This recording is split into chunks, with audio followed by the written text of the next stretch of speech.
Olá pessoal, vamos continuar então nossa série de estudos acerca da família, agora falando sobre o casamento. E vamos iniciar falando sobre a questão do pacto matrimonial. Nós já vimos, nos estudos até agora, que a família é o núcleo básico da sociedade, é a célula máter da sociedade. E é no casamento que se origina e se fundamenta a família segundo os moldes da perspectiva cristã, da Bíblia Sagrada, da Palavra de Deus. Marcos 10, de 7 a 9, diz o seguinte: por isso, deixará o homem a seu pai e sua mãe, e unir-se-á a sua mulher, e com a sua mulher serão os dois uma só carne, de modo que já não são dois, mas uma só carne. Porquanto, o que Deus uniu, não separe o homem. Marcos 10, de 7 a 9.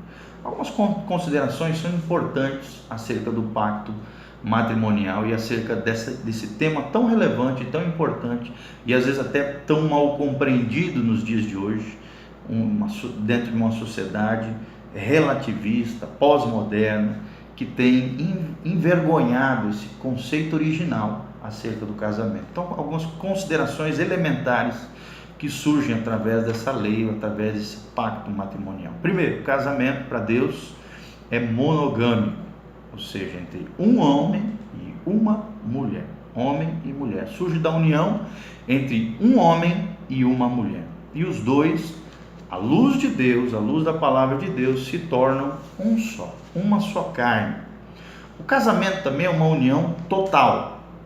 Os cônjuges se tornam uma só carne. Isto inclui todos os aspectos da vida do homem e também da mulher, porque fala de uma unidade física, sexual, econômica, afetiva e espiritual, dada e forjada por Deus através do pacto matrimonial. A primeira grande verdade que nós gostaríamos de destacar é que o casamento foi instituído por Deus. Hoje existe um grande engano na sociedade pós-moderna, dizendo que o casamento é uma regra social, uma instituição humana, que não tem nada a ver com algo divino, religioso, de conotação espiritual. Mas não é o que a Bíblia diz. A Bíblia diz que o casamento foi instituído por Deus, antes da igreja. Lá no Gênesis nós vemos Deus instituindo a família, instituindo o casamento, a união entre um homem e uma mulher. Não foi instituído por uma lei humana, nem idealizado por alguma civilização, como dizem os críticos e aqueles que combatem o conceito tradicional acerca do casamento. O matrimônio antecede a toda cultura, tradição, povo ou nação. É uma instituição divina. Portanto, é Deus quem determina as leis e os princípios que o regem. Que Deus é esse? Não é um Deus qualquer, não é um Deus falso. É o Deus da Bíblia, o Criador dos céus e da terra, o Criador de todo o universo, o Criador do ser humano. O casamento não é, então, uma sociedade também entre duas partes, onde cada parte impõe as suas condições. Por ser uma instituição divina, criada por Deus, é Deus quem estabelece as condições para a harmonia, para a paz e para o bom funcionamento do casamento. Nunca está baseado no homem, nem na mulher, nem nos dois de comum acordo, nem as leis de uma nação podem determinar essas condições. Todo aquele que se casa deve aceitar as condições estabelecidas por Deus para o matrimônio, para que haja um bom funcionamento, para que haja a vida de Deus fluindo ali, a graça, o amor perpétuo do Senhor, a honestidade, a sinceridade, todos esses valores, intrínsecos ao casamento, à família. Como Deus é amor e infinitamente sábio, as leis e condições que estabeleceu para o casamento são para o nosso bem e para o bem permanente de toda a humanidade. Sempre lembrando que a palavra de Deus ela não tem função castradora, inibidora de prazeres, ela não tem aquela função de destruir a felicidade do homem. Pelo contrário, a palavra de Deus são como aqueles guarda-reios, que são aqueles muros de proteção que existem nas estradas, em montanhas e coisas assim, para que os carros, as vidas, as pessoas não caem ladeira abaixo, se destruam, se sabe, destruam a sua alma, a sua vida, seus sentimentos, as suas emoções. Então a palavra de Deus, ela é preservadora, ela preserva a nossa vida, o nosso coração. É um ato amoroso de Deus em fazer com que o homem se autopreserve, obedecendo esses princípios implícitos na palavra de Deus. É o guarda-reio de Deus, para que eu e você não venhamos a destruir, esfacelar e arrebentar com a nossa alma, nosso coração e a nossa vida familiar e pessoal. 3 elementos são determinantes no casamento. Primeiro, um pacto mútuo, ou seja, uma aliança é feita entre 2 pessoas. Segundo, um testemunho diante da sociedade. Testemunho diante da sociedade. Terceiro, para que seja concretizado um casamento de verdade na perspectiva de Deus, deve haver logo esse pacto mútuo, logo depois do testemunho diante da sociedade, os juramentos, os votos nupciais, a união sexual, a intimidade do casal, selando esse grande propósito, esse grande pacto matrimonial. Primeiro, vamos abordar um pouquinho mais sobre esse pacto mútuo, essa aliança entre 2 pessoas. O casamento é um pacto celebrado entre um homem e uma mulher diante de Deus. Como diz Malaquias 2,14, olha só, preste atenção nesse trecho da palavra de Deus. E perguntais, por quê? Porque o Senhor, e a resposta é porque o Senhor foi testemunha da sua aliança entre ti e a tua mulher, com a qual foste desleal, sendo ela tua companheira e mulher da tua aliança. Ou seja, Deus é a testemunha, fiel no dia do casamento, quando acontece o pacto mútuo, o testemunho diante da sociedade e a união sexual. Diante desse pacto, dessa aliança, que ela é feita diante de Deus, Deus é testemunha, além das pessoas que participam desse momento tão especial na vida dos noivos. O pacto é uma aliança, são 2 vontades que se comprometem formal e solenemente a serem marido e mulher. Esse pacto é firmado basicamente pela palavra, quando se faz o que comumente nós chamamos de votos matrimoniais. Segunda verdade que nós vemos é o testemunho diante da sociedade.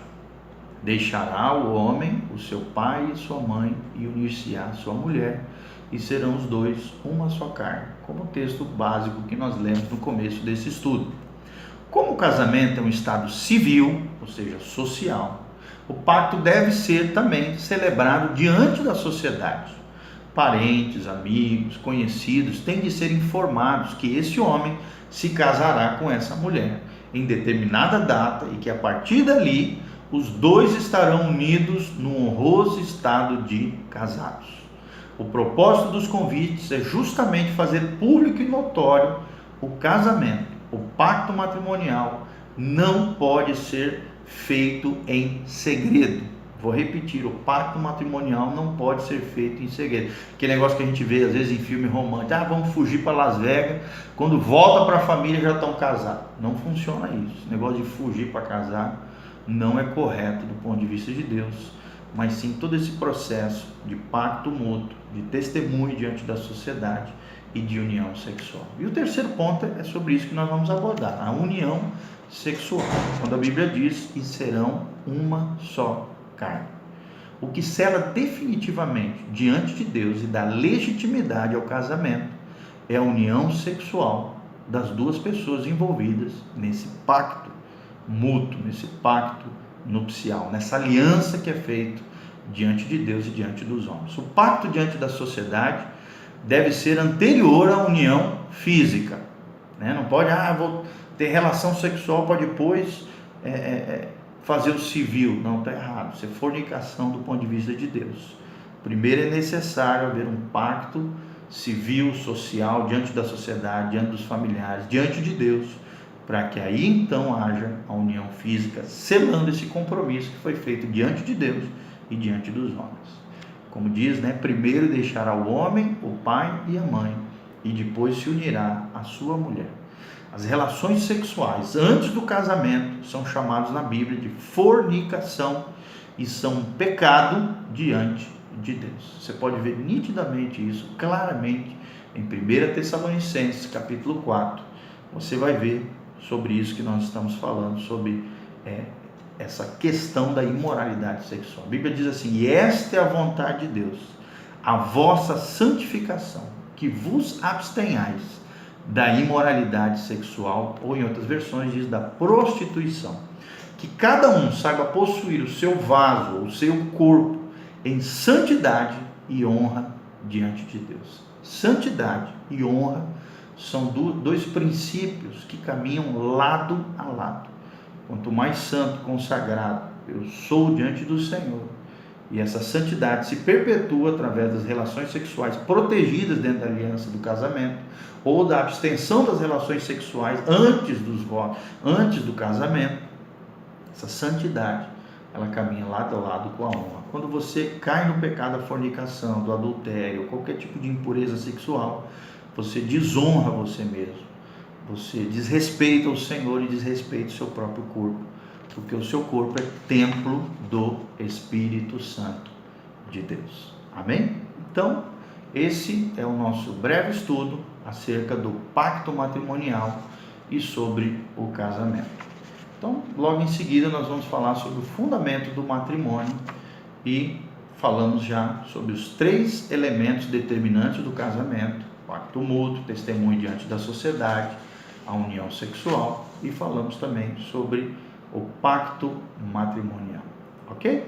Que Deus abençoe você, sua casa, sua família, que a graça de Deus venha sobre a sua vida e que você realmente institua, forme e consolide uma família para a glória de Deus. Que a graça e a bênção do Senhor esteja sobre você. Clique lá, curta nosso canal do YouTube, compartilhe com outros amigos, pessoas, familiares, e também siga-nos no facebook.com/Meditando em Deus, um projeto que visa edificar e abençoar a sua vida. Um beijo do pastor Giovanni, que Deus te abençoe, em nome de Jesus. Amém.